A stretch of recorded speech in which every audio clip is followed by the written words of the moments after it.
Se quedó Doctora, delito, vamos así a hablar que- de un temazo porque nunca entendí ni para qué sirve, ni qué produce, ni cómo te das cuenta. Mira. La glándula tiroides. Así es, la tiroides, exactamente. Hoy le dedicamos esta parte del programa a esta glándula, que es, yo te diría, como el eje de todas las glándulas, de todo el sistema endocrino de nuestro organismo. Arranca en el cuello, está ubicado como una forma de mariposa, ubicado sobre la laringe, pero dije arranca porque en realidad lo que quería decir es, está vinculado con el cerebro, con el hipotálamo, la hipófisis, y está vinculado a su vez, desde la tiroides se segregan dos hormonas muy conocidas, la T3 y la T4, que van a regular absolutamente todo el metabolismo de todo el cuerpo. Todas las células de nuestro organismo tienen receptores para las hormonas tiroideas. Fíjate vos qué importancia tiene. Así que eso hay que tenerlo en cuenta. Y que, o sea, regula a otras, todo un sistema, Claro, digamos. Por eso todo va con la tiroides. Viste que te dicen, no, debes tener un problema de tiroides. Todo es un problema de tiroides. En realidad puede ser, y muchas veces cuando no se conoce una causa, o es viral para algunos, Claro. o es un problema de tiroides. Claro. No es así. Hay estudios para hacer, que después les voy a comentar, y que por supuesto aportan un poco de luz a esto. Ahora bien, la tiroides, como te decía, va a regular absolutamente todos los sistemas y todos los órganos. Entre ellos, y en particular en las mujeres, es muy importante en la regulación del ciclo menstrual. Y también cuando empieza a alterarse las hormonas que la tiroides produce, puede traer casos de infertilidad. Así que también a tener en cuenta este tipo de cosas. Cuando la glándula funciona normalmente, ni nos damos cuenta de su existencia. El problema es cuando empieza a haber algún tipo de síntomas. Vamos a ver unas imágenes que ubican perfectamente y anatómicamente la tiroides, que está ubicada en el centro del cuello, digamos, de la garganta. Fíjense que tiene esa forma, que es una forma como de mariposa, con dos lóbulos y un istmo central.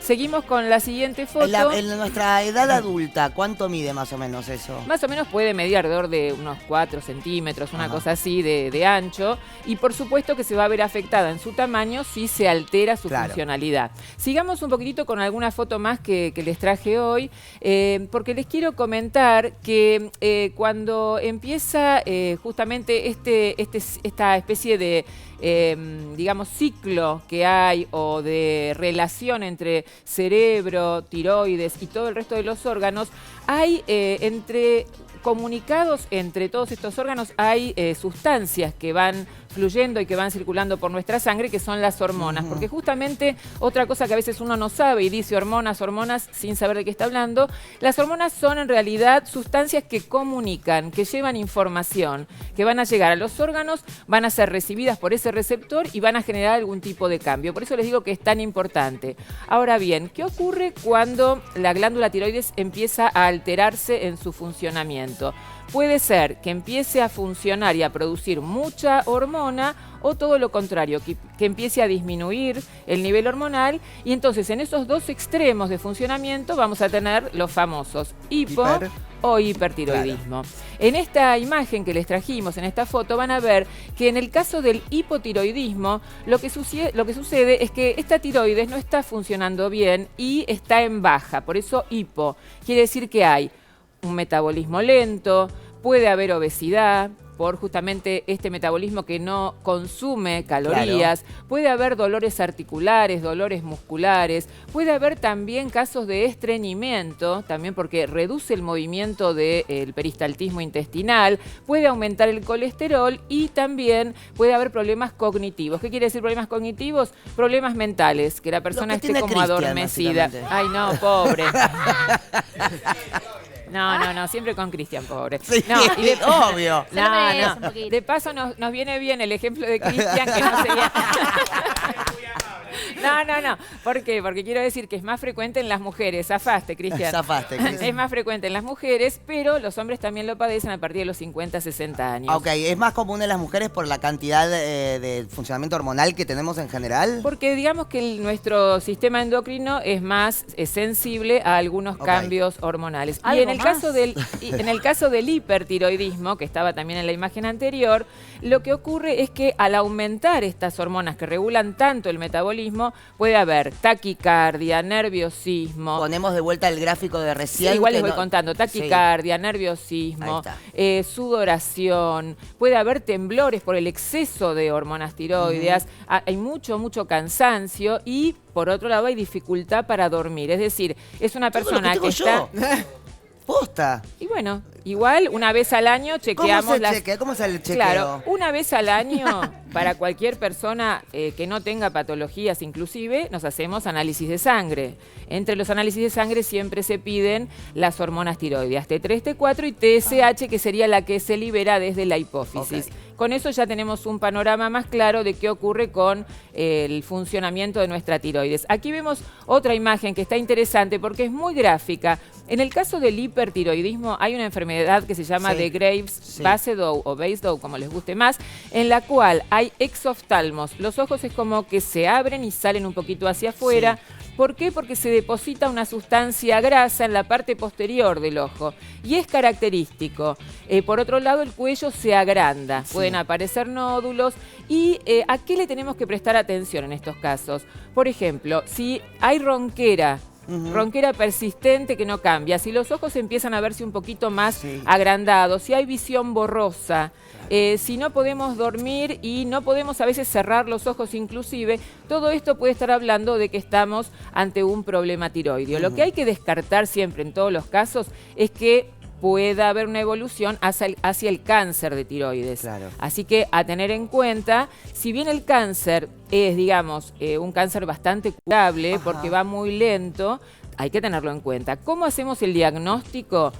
Por un lado, te decía, en general, de las enfermedades tiroideas. Por un lado, con los test de sangre y por el otro, con ecografía. Hay una imagen que muestra, fíjense, en este caso, en la ecografía vemos, es el mismo ecógrafo que se usa para hacer, por ejemplo, los estudios obstétricos o de cualquier otro órgano. Lo que se va a ver es el tamaño de la tiroides y si hay presencia o no de nódulos. Hay otra imagen también en la cual se ve un centellograma tiroideo. Mirá. Es una linda imagen. Una mariposa.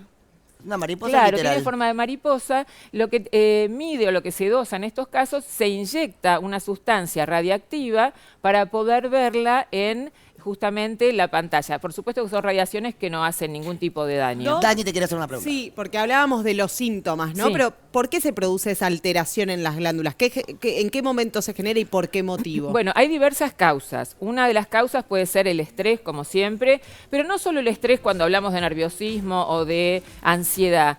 El estrés se refiere a todo lo que actúa sobre nuestro organismo puede producir estrés. Por ejemplo, infecciones agudas, problemas cardiovasculares, trastornos mentales, todo eso genera estrés. Eso va a hacer que directamente desde el cerebro se liberen estas sustancias, estas hormonas que yo te comentaba, en más o en menos. O sea, si están en más, van a acelerar a la glándula, si están en menos, la van a disminuir. Esa puede ser una de las causas. Otra causa es a veces la falta de consumo de yodo. Por eso, la sal, por ley, está iodada en una concentración adecuada para evitar lo que era en unas épocas anteriores, algunos siglos atrás, existía mucha enfermedad tiroidea. Entonces, en algunas regiones se hace el iodado de la sal. Entonces, el yodo, de hecho, es una sustancia que también se usa para el tratamiento. Perfecto. No, Juli, te quería hacer una pregunta, pero como estás de espaldas, por ahí no te... perdóname, no te vi. Sí. Yo sufro de hipotiroidismo, pero por suerte soy medicada. Claro. Porque si no, estaría durmiéndomela encima. ¿Pero tiene que ver con un tratamiento hormonal para no lo sé exactamente. Puede tener porque yo hago como, digo, con la información que da la doc, hago como medio voy mezclando. ¿Se puede pasar de hipertiroidismo a hipotiroidismo? Sí. Se puede pasar, claro, sí. Se puede pasar sobre todo cuando la persona es tratada. Entonces, por ejemplo, un hipotiroidismo que es tratado puede empezar a recibir mucha hormona y eso puede llevar a un hipertiroidismo. Y en el caso contrario, cuando tratamos una tiroides que está acelerada, que tiene hipertiroidismo, por ejemplo, con cirugía o con yodo radioactivo o con alguna sustancia farmacológica que reduce la acción de la tiroides, podemos pasar al otro lado, que es el hipotiroidismo. Lau, tratamientos, así rapidito, porque tenemos el móvil urgentemente en ¿Cómo Cava. no? Tratamiento, por supuesto que este tratamiento siempre y absolutamente siempre es de uso médico. Claro. Nadie lo puede indicar más que el profesional de esa especialidad, que son los endocrinólogos o los médicos y médicas clínicos. Va a ser basado en medicación por vía oral, por lo general, tanto en los casos de hipo como de hipertiroidismo. Como les decía recién, cuando ya hay nódulos o algunas formaciones, en el caso del hipertiroidismo, se puede hacer cirugía, que se puede extirpar un lóbulo, una eso te va a porque yo sé gente que se sacó la tiroides. Claro, de hecho, bueno, el famoso caso de Cristina Kirchner, también Claro. recuerdan que tuvo, bueno, en ese caso fue un tema un poco controversial porque se pensó que era un cáncer de tiroides, Claro. que finalmente no fue. Se extirpa completamente la tiroides y ahí ya pasamos a tener una persona que es hipotiroidea de por vida, porque claro. no tiene un órgano que produzca estas hormonas. O sea, medicada de por vida. Entonces, claro, hay medicación y otro recurso que existe para el tratamiento del hipertiroidismo es el yodo radioactivo, que lo que va a hacer el yodo va a ser tomado por la glándula y va a disminuir completamente el funcionamiento Sos de una la genia explicando. Sos tiroides. una genia Bueno, explicando absolutamente todo. Me gusta lo que hago. Muchas Ale, gracias. te queremos mucho, fue un placer conocerte. Quedó así como pasmado. Quedó pasmado. Cero expresión. Muchísimas gracias. Gracias. Tenemos que ir.